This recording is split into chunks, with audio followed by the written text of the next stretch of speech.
Next, we're going to have by Representative MacBeth 7578, and Representative MacBeth's legislation around geoengineering that we've heard previously as well. Thank you. Rep. MacBeth, please. Thank you, Chairman, members of the committee. This, I believe, is the third year that I've submitted this legislation. And I think since the first year that I did submit it, certainly I've gotten a lot more correspondence, and I believe you probably have as a committee. I'm not going to delve into all of it because there's somebody here that I think can give a lot more information on the geoengineering. And then also, if any of you have questions, we have Representative Price that I think has been following this years before I even looked up in the sky and realized something was going on. So certainly we have him to fall back on too, but I would certainly turn this over to Tom, who's here to testify. Certainly. And well, I guess if we have other questions, you're going to stay so we can, if we had some other question after he goes or something I'll like that. wait, yes. Okay. All right, great. Thank you, Rep.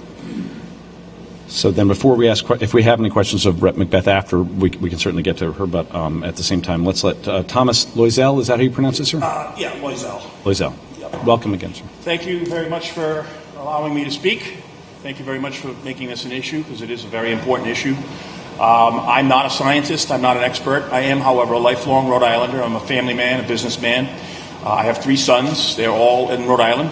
My oldest is a veteran of the Air Force, military intelligence, and Iraqi war veteran who settled in Johnston, just bought a house and got married, and they're working on bringing grandbabies into the world. And obviously, so I have a tremendous concern for the quality of life in Rhode Island, as my other sons are here, as well, finishing up school and so forth. And so I started out with this whole process as a major skeptic. Okay, so many, many years ago, when someone told me about this, I didn't believe it. And then, I started looking into it, researching it, and then kind of opening up my eyes, and I found that, this is really happening. And when you look at the history, cloud seeding began back in the 1830s via balloon. And when you look back in the 1950s and 60s, when there were drought conditions in various areas across the United States, they advertised in the newspaper. And you could see, newspaper clippings. They're all over the place saying, okay, this is what we're going to do. Well, they don't tell us about what they're doing anymore. And we all know that, flight schedules work the same way as bus schedules and train schedules. If you travel at all in business, you know that if you miss a certain flight at Baltimore, Washington, you can, an hour and a half later, there's another flight that you can pick up. Right, so when you start a day that has a similar kind of outlook with blue skies and regular clouds in the sky, and you see, it stays pretty much like that all day. You don't see many jets in the sky at all, and that's a Tuesday, for example, and anywhere in Rhode Island, or especially right here in the State House. In fact, I've seen some advertisements and different things where I can see trails right over the State House, and I'm saying, these folks should be able to see this when they're walking right out the door. And so you have the next Tuesday, all of a sudden now you're getting inundated and you're seeing jets all day long. My wife's office, her window is right there, and so she'll tell me, don't look outside, And so I guess awareness of all this has been raised, quite considerably as of late. But the question of whether it's happening or not, it's really, it's over. You go back to the U.S. Senate congressional hearings of 1978, where they're talking about the fact that they've been doing it for over 30 years. So this has been going on for a lot longer, but it's just in the last 5 to 10 years that it has increased significantly. And it is not only affecting the environment, but it's affecting us.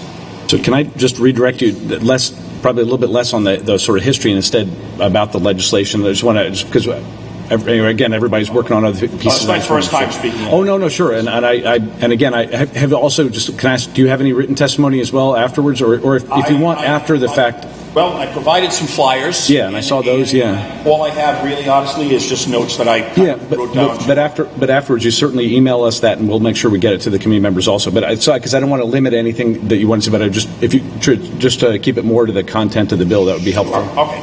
All right. So I think what the bill does is it allows us to, kind of keep track of what's going on. It forces whoever is doing this, because we don't have a clear understanding of the parties involved, that they have to get permission. Rhode Island is a sovereign republic within the United States of America. They can't just spray, stuff in the sky over our heads. And this is the third year. Unfortunately, in the last two times when I was traveling, I was actually en route from Florida, and you had a woman from the Rhode Island Audubon Society, a senior policy director, who spoke about it, Eugenia Marks.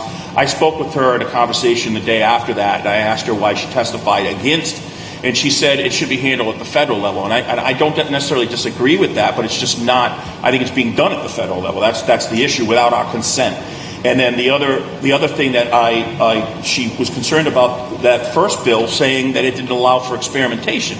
And I asked her point blank, do you want them to be able to experiment on us from the sky? The bottom line is there's no such thing as bioavailable aluminum. But, I wish I had, the funds to pay for all of you and all your families to have all your hair and your blood samples tested, and the ground soil and the water around your homes tested, and you would see, that they're off the charts now. Okay, and all of this stuff is bioaccumulated, and some of the ingredients we're talking about they're all harmful. Aluminum crosses the blood-brain barrier. Basically, fluoride is a byproduct of the manufacture of aluminum, and they have an affinity together. So we're fluoridated. Most part for the state is fluoridated. So now, when we do get that uptake of this bioavailable aluminum from the particulates that they're spraying, then it does have the ability to cross the blood-brain barrier, and it's being blamed for Alzheimer's and dementia and things like that. But one of the bigger issues is the barium. Barium is an immunosuppressant. It basically it reduces your body's ability to fight micromalignancies and take out the trash and everything else. And so what's happening there is you're compromising your mitochondrial DNA, you're shortening the life expectancy, there's all of these things that are happening, and they're happening to us and they're happening to the environment. In Cumberland, where I live, where we built our second house there 22 years ago, we've noticed a tremendous, degradation of, in the trees, like in the monastery grounds, for example. The outside of the trees, the inside of the trees, and you have a storm like you had last night. If we go walking this weekend, if it's a nice day, I guarantee you we're going to see all kinds of trees that have, and I'm not the only person that's seeing these things. Obviously, I'm the only person that showed up to testify. But I think that what this bill does is it satisfies, the need for us to know exactly what they're doing, when they're doing it, have them get permission, and then decide whether we're just going to outlaw this stuff if we have the power to do so, Because if the federal government comes and says, all right, this is something that we're doing, and they can't give us plausible reason, for it, then, we have to fight back as best as we can, because it's our children, it's our families, it's everything. It's our environment here. Rhode Island's a beautiful place. I mean, I was happy to know that Representative Price is aware of this before I was ever aware of it. But the fact of the matter is his district in Exeter, Hopkinton, and Richmond, beautiful, beautiful area. And it's what Rhode Island, it's a good part of what, Rhode Island has to offer. And for us to compromise that or allow it to be compromised by, foreign parties, it's unconscionable. So. Thank you. Any questions for Mr. Langlois? I have one, Mr. Chairman. Representative Hull. Are we speaking about the contrails from airlines that pass through? Yeah, it's actually stratospheric aerosol geoengineering, or solar radiation management. And I have a bunch of resources that I would like, if I'm allowed to, maybe email members of the committee. I can email you some links and some information, including numbers and stats on the blood and hair samples with the barium, strontium, aluminum. Please do. Please do. And, not to cut you off, but also, if anyone is interested, I have a DVD that I can leave here, and you can share it. But the gentleman that produced this is Dane Wigington, and he is involved with legislatures across the United States. He has a Saturday call with lawyers and folks and others, and they're trying to figure out a way, to deal with this issue. And so he's working with and he has invited any legislators from the state of Rhode Island who would like to participate in the call to do so. You can, just be kind of anonymous, just listening in and hear what they're trying to do. If they can't get the legislation done, then they want to approach nonprofit environmental groups to set them up as a plaintiff for a lawsuit, like a clean water action, like, looking at the amount of chemicals and saying, all right, this is not normal. Again, big difference between finding natural aluminum, deposits in the soil and water versus bioavailable that can, taken into the body and doing a lot of damage. So, Thank you, Thank you. Mr. Chairman. Thank you, Representative Hull. Any other questions? Representative Regenberg. Thank you, Mr. Chairman. More of a comment, and I made this last year, but I just want to say I appreciate some of the findings of fact in this legislation. And I personally don't know and haven't seen much evidence of whether geoengineering is happening currently, but I do know that there are serious people having real conversations about trying to do this, and it's a testament to how to what a crisis we have gotten at this point with climate change, and what the consequences are that people are having serious conversations about doing extreme things like this. And so I appreciate in the findings of fact laying out that that is an insane answer. There are ways that we can respond to climate change. There are ways we need to respond to climate change. We need to get to a clean energy economy. We need to get resilient, but we can't sort of hack the climate system by going around and thinking that as humans we can use technology to fix this and change the global climate. And if we tried that, there would be significant consequences. Well, if you had a chance to speak with Dane, and he would speak with you. He's very passionate about this. He's been doing it all on his own expense. If you spoke with him, he would kind of give you more technical information than I have, but also present it in a way where you would understand that we're talking about a cataclysm here. We're talking about, we've got, one catalyst after another catalyst rather, that ultimately is going to be a cataclysm if it's not dealt with. And he's not a global warming, climate change skeptic. He's not saying that climate change isn't happening. He is saying it is happening, but we are also making it a lot worse by trying to mitigate it. And we're also destroying our environment, and we're destroying our bodies with the chemicals that we're spraying. Thank you, and do email us also the information about the call that you were talking about as well. Any other questions? Representative Price. Yes, thanks for coming in. Nice talking with you the other day. It's not so much a question, but more of a comments, kind of confirming what was said in testimony. It's kind of a tough subject for people to get their heads wrapped around. And sorry about that.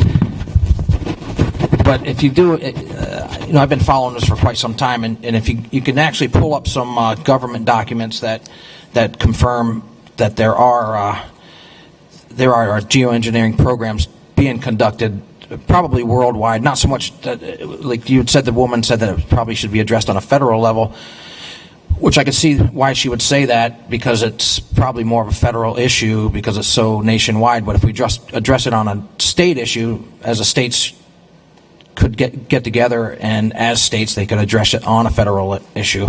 But I have information that I could supply to the committee.